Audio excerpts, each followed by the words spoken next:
ഏവർക്കും നമസ്കാരം. ഏപ്രിൽ 14 അഥവാ മേടം 1.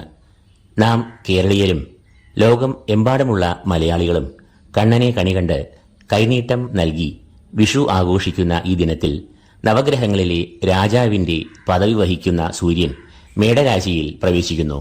തുടർന്ന് ഒരു മാസക്കാലം, അതായത് മെയ് മാസം 14 തീയതി വരെയും സൂര്യൻ മേടരാശിയിൽ സഞ്ചരിക്കുന്നു.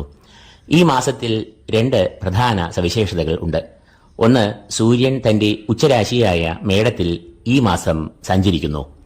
രണ്ടാമത്തെ സവിശേഷത, കഴിഞ്ഞ ഒരു വർഷമായി ഇടവരാശിയിൽ സഞ്ചരിച്ചു വരുന്ന സർവേശ്വരകാരകനായ വ്യാഴത്തിന്റെ രാശിമാറ്റം തന്നെയാണ്. മെയ് മാസം 14 തീയതി വ്യാഴം ഇടവത്തിൽ നിന്നും മിഥുനത്തിലേക്ക് പ്രവേശിക്കുകയും തുടർന്ന് ഒരു വർഷക്കാലം ആ രാശിയിൽ സഞ്ചരിക്കുകയും ചെയ്യുന്നു. മേടരാശി എന്നത് സൂര്യന്റെ ഉച്ചരാശിയാകുന്നു. തൽഫലമായി മേടരാശിയിൽ പ്രവേശിക്കുന്ന സൂര്യൻ അതിബലവാനും സന്തുഷ്ടനും ആകുന്നു. പൂർണ്ണമായ അളവിൽ സൂര്യൻ ഈ രാശിയിൽ ഫലങ്ങളെ നൽകും. 12 രാശിക്കാർക്കും ഈ മേടമാസം ജീവിതത്തിൽ നൽകാവുന്ന അനുഭവങ്ങൾ അഥവാ ഫലങ്ങൾ എന്തെല്ലാമാകുമെന്ന് നമുക്ക് പരിശോധിക്കാം. അതിനു മുന്നോടിയായി മേടമാസത്തെ ഗ്രഹങ്ങളുടെ സഞ്ചാരം നമുക്കൊന്ന് പരിശോധിക്കാം. സൂര്യൻ ഏപ്രിൽ മാസം 14 തീയതി മുതൽ മെയ് 14 വരെയും തന്റെ ഉച്ചരാശിയായ മേടരാശിയിൽ സഞ്ചരിക്കുന്നു. കുജൻ അഥവാ ചൊവ്വ തന്റെ നീചരാശിയായ കർക്കടകത്തിലാണ് ഈ മാസം സഞ്ചരിക്കുക. ബുധൻ നിലവിൽ മീനരാശിയിൽ സഞ്ചരിക്കുന്നു. എന്നാൽ മെയ് 7 തീയതി മുതൽ മേടരാശിയിൽ പ്രവേശിച്ച് സൂര്യന്റെ കൂടെ സഞ്ചരിക്കുന്നതാണ്. വ്യാഴം മെയ് 13 വരെയും ഇടവരാശിയിൽ സഞ്ചരിക്കുന്നു. എന്നാൽ തുടർന്ന് 14 തീയതി വ്യാഴം മിഥുനത്തിൽ പ്രവേശിക്കുകയും തുടർന്ന് ഒരു വർഷക്കാലം വ്യാഴം ഈ രാശിയിൽ സഞ്ചരിക്കുകയും ചെയ്യുന്നു. ശുക്രൻ തന്റെ ഉച്ചരാശിയായ മീനത്തിലാണ് ഈ മാസം സഞ്ചരിക്കുക. ശനി മീനരാശിയിൽ സഞ്ചരിക്കുവാൻ തുടങ്ങിയിരിക്കുന്നു. തുടർന്ന് 2.5 വർഷക്കാലം ശനി മീനരാശിയിൽ സഞ്ചരിക്കുന്നതാണ്. രാഹുകേതുക്കൾ യഥാക്രമം മീനത്തിലും കന്നിയിലുമായി സഞ്ചരിക്കുന്നു. അപ്പോൾ മേൽപ്പറഞ്ഞ ഗ്രഹങ്ങളുടെ സഞ്ചാരഫലമായി 12 രാശിക്കാർക്കും അതിലെ 27 നക്ഷത്രജാതർക്കും മേടമാസത്തിൽ അനുഭവത്തിൽ വരാവുന്ന ഗുണാനുഭവങ്ങളും ദോഷങ്ങളും എന്തെല്ലാമാകുമെന്ന് നമുക്കൊന്ന് പരിശോധിക്കാം. മൂന്നാമതായി മിഥുനക്കൂർ. മകയിരം 2ാം പകുതി, തിരുവാതിര, പുണർദം, മുക്കാൽ എന്നീ നക്ഷത്രങ്ങളാണ് ഈ കൂറിൽ വരുന്നത്.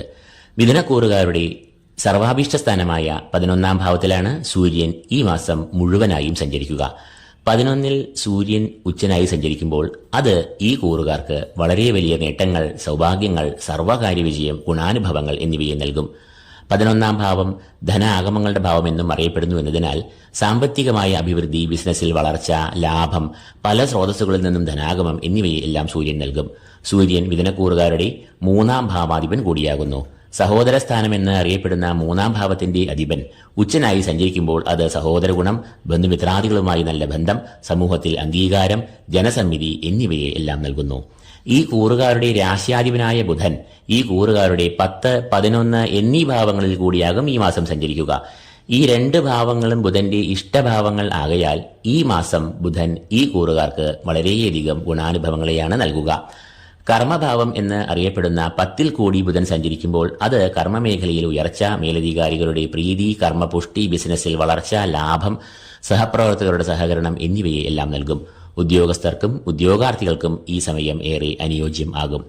തുടർന്ന് മെയ് 7 തീയതി മുതൽ ഈ കൂറുകാരുടെ സർവാഭീഷ്ടസ്ഥാനം എന്ന് അറിയപ്പെടുന്ന 11-ലേക്ക് ബുധൻ പ്രവേശിക്കുമ്പോൾ അത് ധനപരമായി ഉയർച്ച, സാമ്പത്തികമായ പ്രതിസന്ധികളിൽ നിന്ന് മോചനം, അഭീഷ്ടസിദ്ധി, കാര്യവിജയം, ധനാഗമം എന്നിവയെ എല്ലാം നൽകുകയും ചെയ്യും.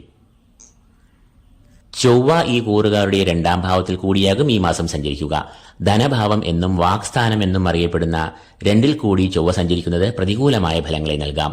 പ്രധാനമായും സാമ്പത്തികമായ ഞെരുക്കങ്ങൾ, പ്രതിസന്ധികൾ, വഞ്ചന, കളവ് എന്നിവയിലൂടെ ധനനഷ്ടം എന്നിവയ്ക്കും അലച്ചിലുകൾ, കാലതാമസം, കർമ്മവിഘ്നം, കാര്യവിഘ്നം എന്നിവയ്ക്കും സാധ്യത കാണുന്നു.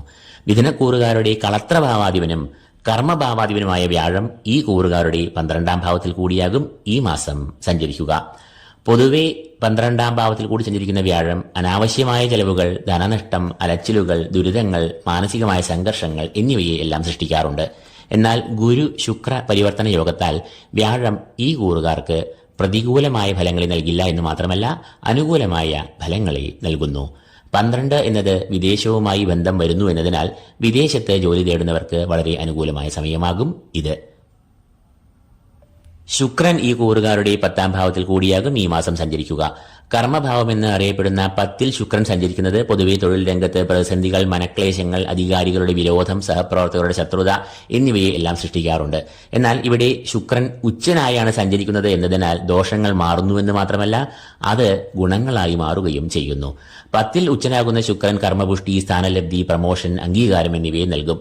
പ്രവർത്തനം വളരെ കാര്യക്ഷമതയോടുകൂടി തീർക്കുമ്പോൾ അത് മേലധികാരികളുടെ പ്രീതി, പ്രശംസ, അംഗീകാരം എന്നിവയ്ക്കും ഇടയാകും. ശുക്രൻ ഈ കൂറുകാരുടെ 12ാം ഭാവാധിപത്യം വഹിക്കുന്നു എന്നതിനാൽ വിദേശത്ത് തൊഴിലവസരങ്ങൾ, വിദേശത്തു നിന്നുള്ള വരുമാനം എന്നിവയ്ക്കുള്ള സാധ്യതകൾ സൃഷ്ടിക്കപ്പെടുന്നു. ശനി ഈ കൂറുകാരുടെ 10ാം ഭാവത്തിൽ കൂടിയാണ് സഞ്ചരിക്കുന്നത്. കർമ്മഭാവമായ 10ൽ ശനി സഞ്ചരിക്കുന്നത് ഈ കൂറുകാർക്ക് തൊഴിൽപരമായ പ്രതിസന്ധികൾ, ഔദ്യോഗിക രംഗത്ത് ക്ലേശങ്ങൾ, കർമ്മമേഖല എന്നിവിടങ്ങളിൽ മാനസികമായ സംഘർഷങ്ങൾ, സഹപ്രവർത്തകരുമായ അഭിപ്രായ ഭിന്നതകൾ എന്നിവയെ എല്ലാം സൃഷ്ടിക്കാം. കൂടാതെ ബിസിനസ്, മറ്റ് സംരംഭങ്ങൾ എന്നിവയിൽ ധനം നിക്ഷേപിക്കുമ്പോൾ വളരെ കരുതൽ പുലർത്തിയില്ലെങ്കിൽ അത് ധനനഷ്ടങ്ങൾക്ക് കാരണമാകാം. അപ്പോൾ മിഥുനക്കൂറുകാർക്ക് രാശ്യാധിപനായ ബുധൻ ഈ മാസം മുഴുവനും വളരെ അനുകൂലനായി ഇഷ്ടഭാവങ്ങളിൽ സഞ്ചരിക്കുന്നത് ഇവർക്ക് വളരെ വലിയ ഒരു ശക്തിയാകുന്നു. കൂടാതെ സൂര്യൻ ഈ മാസം മുഴുവനും ഈ കൂറുകാരുടെ സർവാഭീഷ്ട സ്ഥാനമായ 11ൽ സഞ്ചരിക്കുന്നതും ഇവർക്ക് വളരെയധികം നേട്ടങ്ങളെയും സൗഭാഗ്യങ്ങളെയും നൽകുന്നു. ശുക്ര പരിവർത്തന യോഗത്താൽ വ്യാഴവും ഉച്ചനായി സഞ്ചരിക്കുന്നു. വ്യാഴവും ഉച്ചനായി സഞ്ചരിക്കുന്ന ശുക്രനും ഈ കൂറുകാർക്ക് ശുഭകരമായ ഫലങ്ങളെ ഈ മാസം നൽകുന്നതാണ്. എന്നാൽ ചൊവ്വ, ശനി എന്നീ ഗ്രഹങ്ങൾ പ്രതികൂല ഭാവങ്ങളിൽ സഞ്ചരിക്കുന്നു എന്നതിനാൽ അനിഷ്ടഫലങ്ങളെ നൽകാം. എങ്കിലും രാശ്യാധിപൻ, സൂര്യൻ എന്നിവർ വളരെ ഇഷ്ടഭാവങ്ങളിൽ നിലനിന്നുകൊണ്ട് നേട്ടങ്ങൾ നൽകുന്നു എന്നതിനാൽ ഈ മാസം ഈ കൂറുകാർക്ക് ഗുണാനുഭവങ്ങൾക്ക് മുൻതൂക്കമുള്ള ഒരു മാസമായി മാറുമെന്ന് തെളിയുന്നു. അപ്പോൾ മേടമാസത്തെ ഗ്രഹങ്ങളുടെ സഞ്ചാരഫലമായി മിഥുനക്കൂറുകാർക്ക് മേൽപ്പറഞ്ഞ അനുഭവങ്ങൾ വരാം. ഈ വീഡിയോ നിങ്ങൾക്ക് പ്രയോജനകരമായി തോന്നിയാൽ ലൈക്ക് ചെയ്യുക.